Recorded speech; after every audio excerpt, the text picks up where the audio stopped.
What if I told you that the Katy Perry you believe in never truly existed? That she was carefully crafted, packaged, and marketed like a product, and you simply consumed it?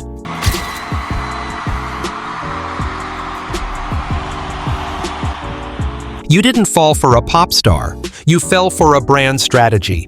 Katy Perry wasn't found. She was engineered, assembled piece by the industry to be bright, marketable, and unforgettable. Yet beneath the bubblegum visuals and radio anthems lies a more complex truth, one built on reinvention, control, and quiet collapse. Today, we're peeling back the layers to reveal how Katy's original self was rewritten, how a gospel singer was transformed into a global pop sensation, and why the polished image is finally starting to crack. I so badly want to be Catherine Hudson that I don't even want to look like Katy Perry anymore sometimes. I really want to be my authentic self. Before the neon wigs, the whipped cream bras, and the sugar-coated stages, there was Katy Hudson, a gospel vocalist from Santa Barbara, California, chasing a dream.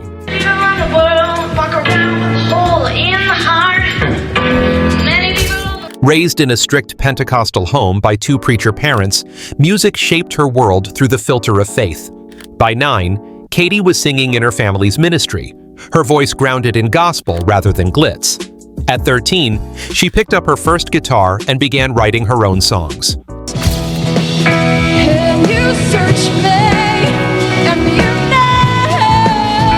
It was her parents, especially her father, Keith Hudson, who noticed her gift and encouraged her first steps in music. They even backed her move to Nashville, where she recorded her debut gospel record. Their support set the stage for her career, though her journey would soon take turns they never imagined. In 2001, at just 17, Katy Hudson released her self-titled debut, a collection of Christian rock tracks, earnest, heartfelt, and steeped in themes of faith and redemption. Your audience walking with you at the end of the night. I just want them to see something genuine. I mean, I do this for me and God. I do this as a release. I do this as a spiritual growth, actually. Unique communication that I can really connect with God. But the album tanked commercially. The label collapsed. And for Katy Hudson, it became clear that if she wanted a future in music, she'd need to reinvent herself. All of a sudden, my heart wants to do all kinds of things. I want to travel and experience other things outside of my comfort zone. In the early 2000s, Katy relocated to Los Angeles with one mission: reinvention. Her gospel background didn't fit the industry mold, but her raw talent was undeniable.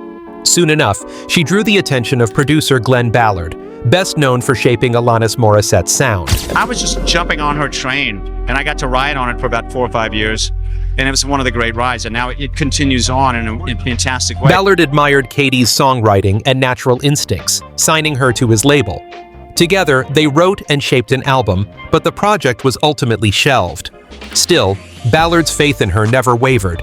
He connected her with Columbia Records exec Tim Devine, landing her a new deal.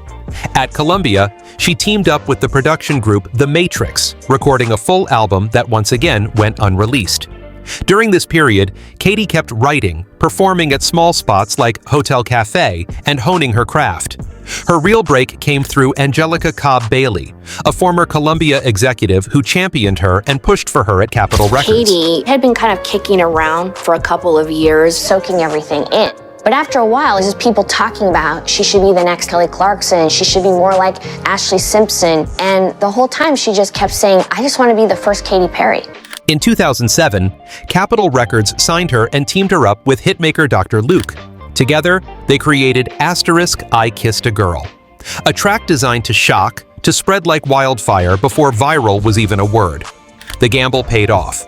The single soared to #1 and officially announced Katy Perry as pop's newest provocateur.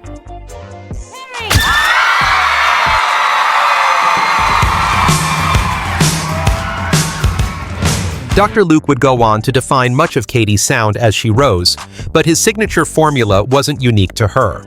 His tracks often leaned on the same progressions, synthetic beats, and call-and-response hooks. Put Katy's *California Girls* beside K. Islas Dollar Hayes* TikTok*, and you'll catch the same melodies, tempos, and even vocal delivery running through both.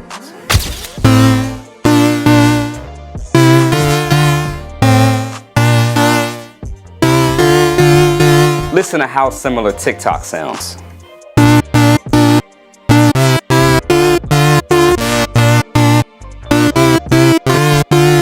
So it's not just the melodies, it's the same rhythm.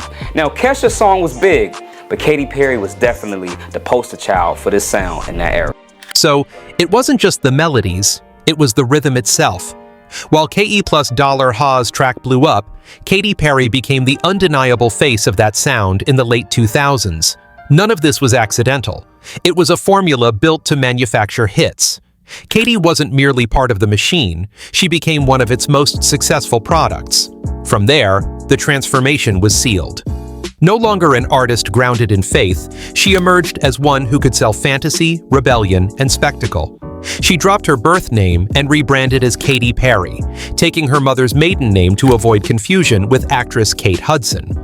But this wasn't just a name swap, it was a total reinvention, a shedding of the old self in favor of something flashier, shinier, and made for mass consumption. This new Katy didn't sing about salvation, she sang about kissing girls, partying wild, and living out neon-soaked fantasies. Her music wasn't about reflection anymore, it was pure escapism. Infectious, controversial, engineered to grab attention and never let go. And for years, the internet has buzzed with conspiracy theories, Illuminati ties, hidden agendas, artists trading their souls for fame. Take a look at this clip where Katy herself admits she sold her soul to the devil. Listen to just how closely TikTok mirrors the sound. I grew up in a household where all I ever did was listen to gospel music, and my parents are both traveling ministers, and so that's how I got introduced to the music industry. Because I swear I wanted to be like the Amy Grant of music, but it didn't work out, and so I sold my soul to the devil. Most of it sounds wild and far-fetched, like something out of a Reddit rabbit hole. But when you look at Katy Perry's rise, it checks every box of that blueprint. Most of it sounds outrageous, like something ripped straight from a Reddit rabbit hole. Yet when you trace Katy Perry's rise, it fits the blueprint perfectly. A drastic image overhaul, a meteoric surge in fame, and a powerful industry machine pulling every string. Katy Perry wasn't just serving up catchy tunes, she was the product of a carefully manufactured image and sound built to stick. From the candy-coated beats to the outrageous costumes, every detail was engineered to sculpt an icon, one relatable enough to embrace, but larger than life enough to worship. The formula was simple but wildly effective. Bright, upbeat chords sparked instant joy and excitement. Short, repetitive lyrics etched themselves into memory after a single listen, and carefully curated personas kept fans hooked. The strategy worked flawlessly. From 2008 to 2012, Katy Perry ruled pop culture, dropping hit after hit, each one crafted to be louder, flashier, and more addictive than the last. Tracks like ** California Girls **, Firework **, and ** Teenage Dream * weren't just chart toppers. They became cultural touchstones, woven into people's lives. With * Teenage Dream *, she hit her commercial peak, tying Michael Jackson's record for the most #1 singles off one album. It was the height of the Katy Perry machine, a glossy, unstoppable product. But sustaining a manufactured persona comes at a cost. Audiences evolve, and culture begins to crave something more authentic. As the world shifted toward rawness and honesty, Katy's hyper-stylized image started to feel dated. By the time she dropped * Witness * in 2017, the fractures in the facade were clear. This is Katy Perry. Actually, I'm really Katherine Hudson. But you are witnessing Witness Worldwide. The album tried to tackle heavier themes, identity, purpose, self-reflection, but instead came off scattered and uncertain. Critics tore it apart, and fans were left puzzled. The once untouchable pop queen suddenly looked unsure of her place in a world that had moved on. The girl designed to be everything for everyone now seemed unsure of who she was at all. The candy-coated facade had melted away, revealing something far more complicated underneath. Fast forward to recent years, and the pressure to stay relevant has only grown harsher. In a culture fixated on reinvention and constant alignment with the next trend, pop stars are expected to adapt endlessly. Which brings us to one of Katy Perry's strangest career chapters yet, the Blue Origin spaceflight.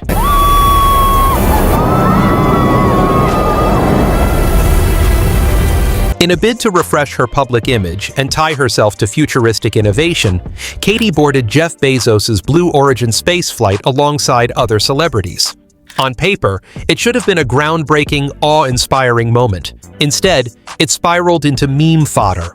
Audiences dismissed it as tone-deaf, a billionaire's vanity stunt with celebrities awkwardly along for the ride. More recently, rumors have swirled around her tours, with whispers of delays, cancellations, and sluggish ticket sales. And then, of course, there's the dancing.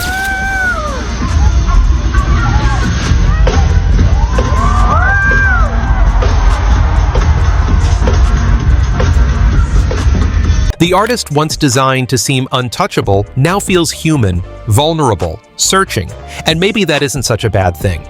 The truth is, the music industry has always built its stars, from Motown to modern pop, crafting personas to be sold like products. But rarely do we get to see the machinery so openly at work. Katy Perry wasn't just an artist, she was a brand, a franchise, a meticulously engineered product. Go back and listen to her debut as Katy Hudson, and you'll hear something raw, alternative, almost destined for underground appeal. Yet ironically, if she released that sound today, in an era where pop is more eclectic and authenticity is prized, it might resonate even more. Her journey from earnest gospel singer to hyper-stylized pop machine, and now something in between, reveals a much bigger truth. It's not just about her. It's about how the industry builds, markets, and eventually burns through its stars. Her evolution is a case study in how image can eclipse identity and how carefully constructed personas can become cages for the artists trapped inside. Katy Hudson was a girl with a message, but Katy Perry was a brand with a mandate. The space between those identities is where the real story lives, the tension between art and commerce playing out in real time. Maybe that's why we keep watching. Because we're not just watching a pop star rise and falter, we're watching an industry reveal itself. We're watching the moment when spectacle collides with exhaustion, when the algorithm runs dry, when the glitter finally fades. So maybe Katy Perry never truly existed. Maybe she was only ever the industry's projection, built for a moment in pop history to be larger than life and impossible to ignore. But Katy Hudson, that's real. She's the voice beneath the noise, the dream behind the machine, the girl with a guitar and a message that never needed fireworks to shine. And maybe, just maybe, if the industry static fades, we'll hear her again, not as a product, but as a person.